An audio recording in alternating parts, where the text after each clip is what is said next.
Qeyrətinə qurban qazi qardaşım. Sözün bütöv oldu, əməlin təmiz.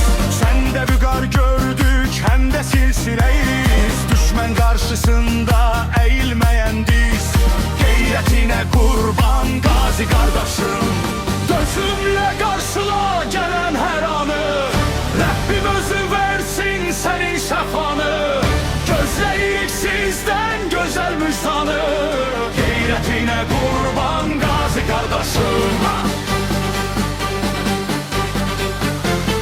Düzürdü öyündü, eller səs verdi. Haqqın dərgahından bir nəfəs verdi. Millətin ruhuna xoş həvəs verdi.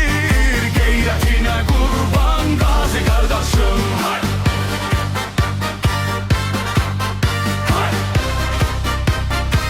Dözümlə qarşıla gələn hər anı. Rəbbim özü versin sənin şəfanı. Gözləyik sizdən gözəl müjdanı. Qeyrətinə qurban qazi qardaşım.